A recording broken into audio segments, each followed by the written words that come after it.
우리 시간에 하나님의 말씀 같이 볼 텐데요. 같이 볼 말씀은 요한계시록 9장 1절에서 11절까지의 말씀입니다. 요한계시록 9장 1절에서 11절까지의 말씀입니다. 우리 한 절씩 교독을 할 텐데 9장 1절부터 11절까지 볼 때 제가 먼저 1절을 보도록 하겠습니다. 다섯째 천사가 나팔을 불매 내가 보니 하늘에서 땅에 떨어진 별 하나가 있는데 그가 무저갱의 열쇠를 받았더라. 그가 무저갱을 여니 그 구멍에서 큰 화덕의 연기 같은 연기가 올라오매 해와 공기와 그 구멍의 연기로 말미암아 어두워지며 또 황충이 연기 가운데로부터 땅 위에 나오매 그들이 땅에 있는 전갈의 권세와 같은 권세를 받았더라. 그들에게 이르시되 땅에 풀이나 푸른 것이나 각종 수목은 해하지 말고 오직 이마에 하나님의 인침을 받지 아니한 사람들만 해하라 하시더라. 그러나 그들을 죽이지는 못하게 하시고 5달 동안 괴롭기만 하게 하시는데 그 괴롭게 함은 전갈이 사람을 쏠 때의 괴롭게 함과 같더라. 그날에는 사람들이 죽기를 구하여도 죽지 못하고 죽고 싶으나 죽음이 그들을 피하리로다. 황충들의 모양은 전쟁을 위하여 준비한 말들 같고 그 머리에 금 같은 관 비슷한 것을 썼으며 그 얼굴은 사람의 얼굴 같고 또 여자의 머리털 같은 머리털이 있고 그 이빨은 하지 이빨 같으며 또 철 호심경 같은 호심경이 있고 그 날개들의 소리는 병거와 많은 말들이 전쟁터로 달려 들어가는 소리 같으며 또 전갈과 같은 꼬리와 쏘는 살이 있어 꼬리에는 5달 동안 사람들이 하는 권세가 있더라. 11절 함께 보겠습니다. 그들에게 왕이 있으니 무저갱의 사자라. 히브리어는 그 이름이 아바돈이요 헬라어로는 그 이름이 아볼루론이더라. 아멘. 이 선과 악을 정확하게 구분하는 하나님의 성품을 우리가 공의라고 부릅니다. 19세기 초반에 이 많은 유럽 사람들이 신대륙으로 이주를 하면서 미국이라는 나라가 탄생을 하게 되었어요. 근데 세월이 지나다 보니까 유럽 사람들이 보기에 이 새로운 나라인 미국이 자기들보다 더 잘 나간 것 같습니다. 그래서 왜 미국이 유럽보다 잘 될까라는 마음에 이 알렉시드 토크빌이라는 프랑스 사람이 미국의 민주주의라는 책을 썼습니다. 그 중에 이런 내용이 나와요. 조금 길지만 제가 한번 읽어볼게요. 나는 미국의 위대함이 어디에서부터 온 것인지를 찾아내기 위해 미국 전역을 살펴보았다. 항구와 해안선 그리고 비옥한 들판과 끝없는 대초원, 금광과 광대한 세계무역에서 그것을 찾으려고 했지만 미국이 위대한 이유는 그곳에 없었다. 그러나 미국의 교회와 공의로 불타는 오르는 설교단을 보았을 때 마침내 나는 미국의 성공의 비밀을 이해하게 되었다. 미국이 이를 멈춘다면 위대함도 사라질 것이다 라는 내용입니다. 이 프랑스 사람이 미국이 왜 유럽보다 위대해지는가를 살펴봤더니 뜻밖에도 교회가 공의를 따르고 있는 것이 그 이유였다라는 것을 미국의 민주주의라는 책에서 다루고 있는 것입니다. 하나님께서 선과 악을 구분하는 성품 공의를 가지고 계시다는 것은 그만큼 중요한 것이에요. 우리가 얼마 전까지 큐티를 했던 요한계시록에는 사도 요한이 보고 들었던 4가지의 환상 이야기가 등장을 합니다. 그중 첫 번째는 7 촛대에 대한 환상 이야기고요. 두 번째는 7 인과 7 나팔과 7 대접 시리즈에 대한 환상 이야기고, 셋째는 큰 성 바벨론에 대한 환상, 넷째는 새 예루살렘에 대한 환상입니다. 그런데 이 4개의 환상들은 첫 번째와 네 번째 것이 그리고 두 번째와 세 번째 것이 서로 짝꿍을 이루고 있어요. 그래서 첫 번째의 7 촛대 환상과 네 번째의 새 예루살렘 성전 환상은 교회에 대한 말씀을 다루고 있고, 두 번째 환상인 7인 7 나팔 7 대접 시리즈 환상과 세 번째 환상인 큰 성 바벨론 환상은 세상에 대한 심판을 담고 있습니다. 오늘 본문은 그 중에서 세상을 향한 심판을 담고 있는 두 번째 환상 중에 7 나팔의 한 과정 중에 하나입니다. 여기서 중요한 것이 이 말씀이 세상을 향한 심판 이야기라는 거예요. 오늘 본문을 보니까 5번째 천사가 나팔을 부니까 요한이 하늘에서 땅에 떨어진 별 하나를 보았답니다. 1절에 써있죠. 5째 천사가 나팔을 불매 내가 보니 하늘에서 땅에 떨어진 별 하나가 있는데 그가 무저갱의 열쇠를 받았더라. 이 유대교 문헌에서 별들은 주로 천사들을 지칭하는 의미로 사용되는 단어입니다. 특히 떨어진 별이라는 것은 악한 천사를 나타내요.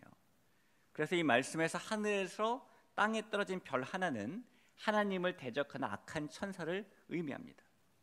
자, 또한 무적행이라는 것은 깊이가 없는 이라는 뜻인데요. 이 성경에서 무적행이라는 것은 하나님을 대적하는 모든 세력이 갇히는 장소를 말합니다. 근데 이 말씀에 의하면은 악한 천사가 이 무적행이라는 곳에 열쇠를 받았다는 겁니다. 악한 무리가 갇혀 있는 곳에 열쇠를 받았다는 거예요. 여러분, 열쇠는 문을 열기 위해 필요한 것이죠. 그래서 악한 천사가 하나님을 대적하는 모든 세력이 있는 그곳의 문을 열었습니다. 그러자 그곳에서 연기가 나오며 연기 사이에서 메뚜기의 한 종류인 황충들이 나왔는데 2, 3절을 볼까요? 그가 무적행을 여니 그 구멍에서 큰 화덕이 연기 같은 연기가 올라오매 해와 공기가 그 구멍의 연기로 말미암아 어두워지며 또 황충이 연기 가운데로부터 땅 위에 나오매 그들이 땅에 있는 전갈의 권세와 같은 권세를 받았더라. 이 황충들이라는 것이 나왔는데 너무너무 무시무시하게 생겼답니다. 오늘 본문의 뒷부분에 보니까 모양이 마치 전쟁을 위해 준비한 말 같고 얼굴은 사람의 얼굴 같고 머리털은 여자 머리처럼 길고 이빨은 사제 이빨 같고 철호심경 그러니까 갑옷을 입었고 꼬리에 화살이 있고 그러니까 무시무시하게 생긴 황충들이 메뚜기 떼 마냥 떼거지로 와 하고 밀려나왔다는 겁니다. 이 황충들의 정체는 뭐냐면 파괴자인 사탄의 수하예요. 11절에 보니까 그들에게 왕이 있으니 무적행의 사자라 히브리어는 그 이름이 아바돈이요 헬라어로는 그 이름이 아볼루온이더라 라고 말하죠. 히브리어로 아바돈, 헬라어로 아볼루온이라는 말은 파괴자라는 뜻인데 사탄을 지칭하는 말이기 때문입니다. 자, 그리고 이 사탄의 수하들이 나와서 사람들을 괴롭히기 시작하는데 누구를 괴롭히냐면 하나님의 인침을 받지 않은 세상을 괴롭힙니다. 4절을 보시죠.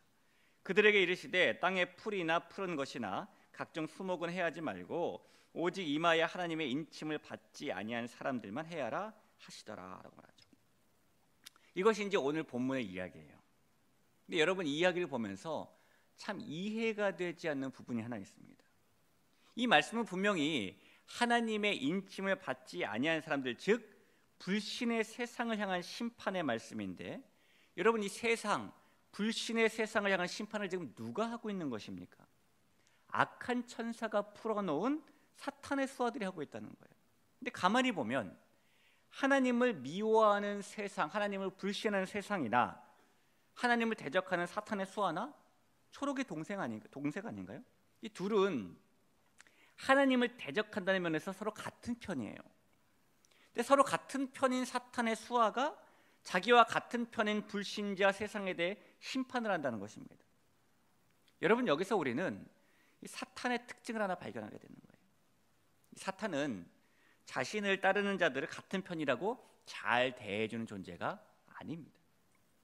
이 사람은 하나님을 따르거나 악의 편인 사탄을 따르거나 두 길 중에 한 길에 서게 되는데 우리가 하나님을 대적하고 사탄의 사탕발림에 넘어가면 더 사는 게 제약이 없어지고 더 자유로워지고 좋을 것 같지만 실제로는 이 사탄은 자기의 편을 선하게 대하지 않고 악하게 대하는 것이죠.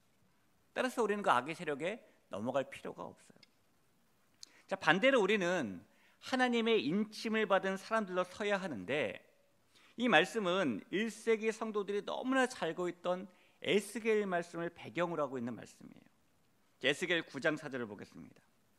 여호와께서 이르시되 너는 예루살렘 성읍 중에 순행하여 그 가운데서 행하는 모든 가증한 일로 말미암아 탄식하며 우는 자의 이마에 표를 그리라 라고 오늘 본문과 비슷한 말씀이 나오죠. 자, 이번엔 9장 6절을 보겠습니다. 늙은 자와 젊은 자와 처녀와 어린이와 여자를 다 죽이되 이마에 표 있는 자에게는 가까이 하지 말라. 내 성소에서 시작할지니라 하시매 그들이 성전 앞에 있는 늙은 자로부터 시작하더라 라고 말하죠. 자, 이 말씀은 하나님께서 바벨론을 사용하셔서 예루살렘을 심판하실 때에 이마에 표 그린 사람들만 심판해서 보호해 주시겠다, 건져 주시겠다라는 그런 의미의 말씀이에요. 그리고 이마에 표 받은 사람들은 하나님의 자녀인 성도를 말하는 것이죠. 이게 요한계시록 7장 3절에도 동일하게 나옵니다. 이르되 우리가 우리 하나님의 종들의 이마에 인치기까지 땅이나 바다나 나무들을 해하지 말라 하더라 라고 말합니다. 그러니까 예루살렘이 멸망할 때에 하나님의 종들이 건짐을 받았던 것처럼 세상을 향한 심판에서 성도들은 건짐을 받는 사람들이지 심판의 대상자가 아니라는 거예요. 여러분, 인을 받는다는 것은 도장을 찍는다는 의미 아니겠습니까? 이 과거에는 일반적으로 세 가지 경우에 도장을 찍었습니다. 먼저는 소유권을 표시할 때 도장을 찍었어요. 아마 이 자리에 앉아 계신 분들이 학창 시절 때 그런 일들이 많이 일어났을 것 같은데, 예전에 보면 이 대학생들이 책을 사면 책에다가 보통 뭐 합니까? 자기 도장을 이렇게 찍거나 아니면 옆에 자기 이름을 크게 써놔요. 왜 그러죠? 교과서가 다 똑같으니까 자기 거 표시하느라고 그렇게 하는 겁니다. 이거 내 거야 라고 소유권을 주장하는 겁니다. 가축에다 낙인을 찍는 경우도 있죠. 그러니까 소유권을 표시하기 위해서 도장, 인을 친다는 겁니다. 두 번째는 그것을 보호하기 위해서 인을 칩니다. 도장을 찍습니다.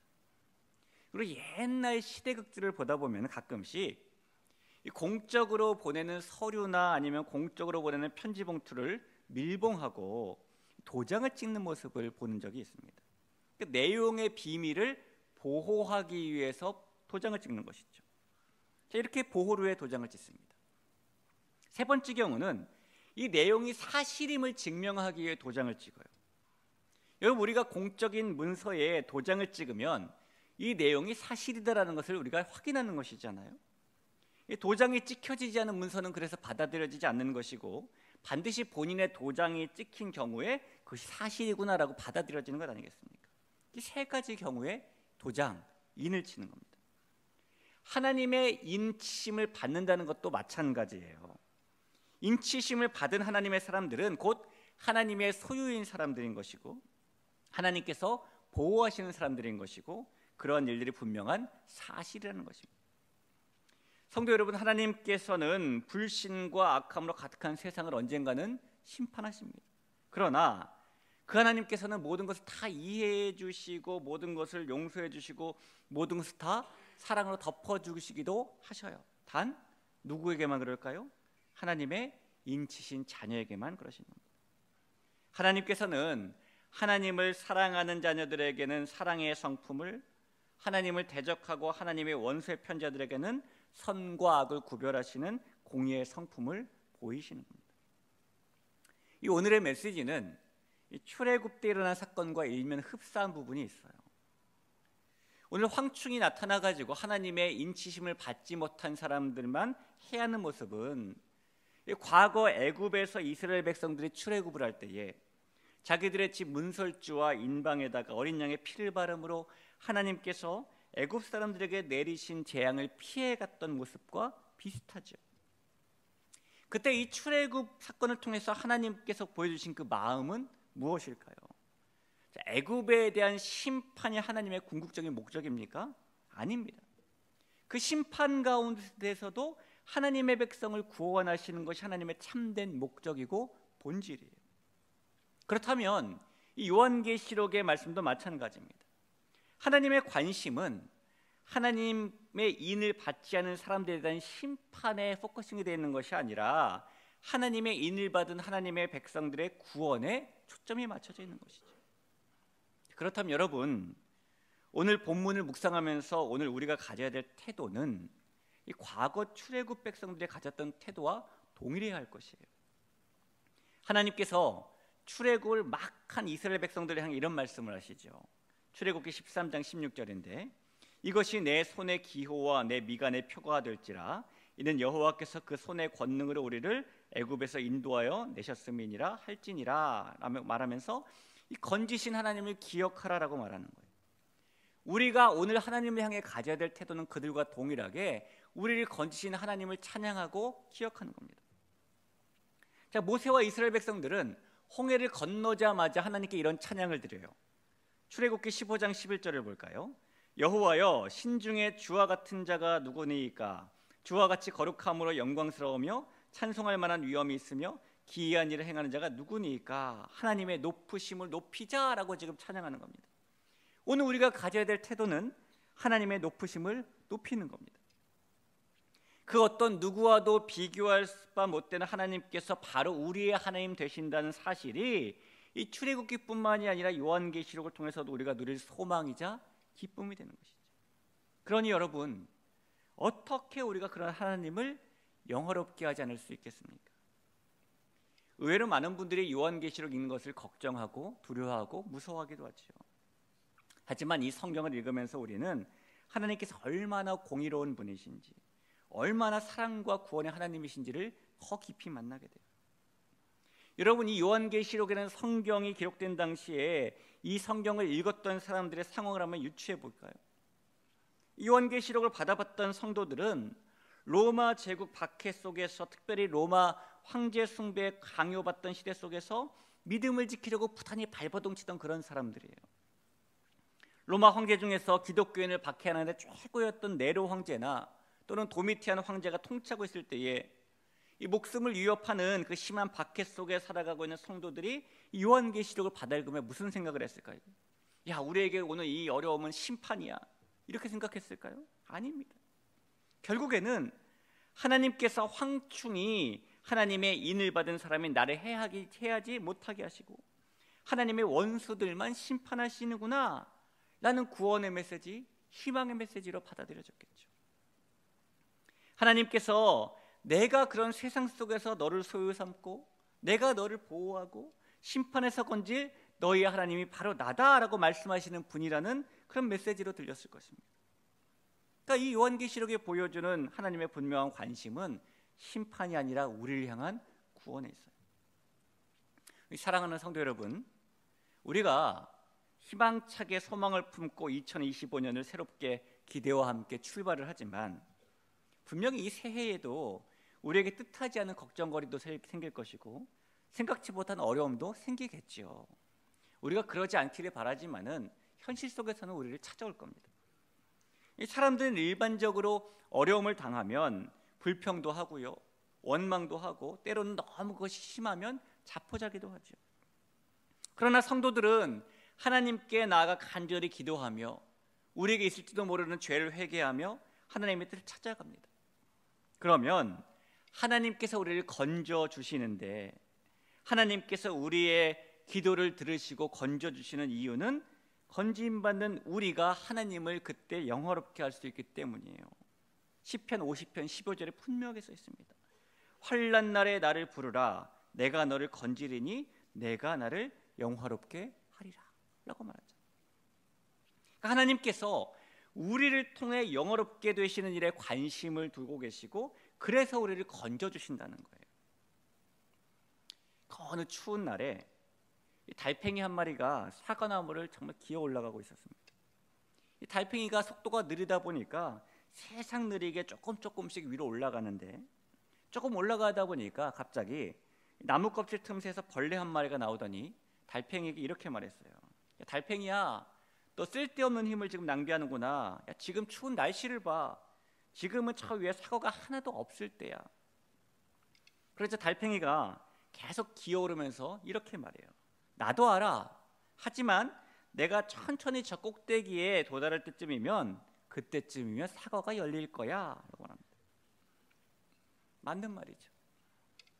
성도 여러분, 우리가 하나님을 영화롭게 하는 일에 삶의 초점을 맞추고 살다 보면 반드시 하나님의 건지심이라는 사과 열매가 열리게 됩니다. 그런 여러분, 어떻게 우리가 그런 하나님을 영화롭게 하지 않고 살 수 있겠습니까? 하나님께서는 오늘 말씀을 통해서 이 땅의 교회를 향해, 이 땅의 성도인 우리를 향해 어려움 속에서도 내가 너를 건질 수 있다라고 말씀하십니다. 그리고 예수님께서 교회를 향해서, 성도를 향해서 그렇게 말씀하시는 이유는 하나님께서 공의의 성품을 가지고 계신 분이시기 때문이에요. 여러분, 하나님께서는 분명히 선과 악을 구별하는 공의의 하나님이십니다. 우리가 아무리 하나님의 사랑의 성품만 생각하고 하나님의 공의의 성품은 잊은 채 살아도 하나님이 공의로우신 분이라는 사실은 변하지 않아요.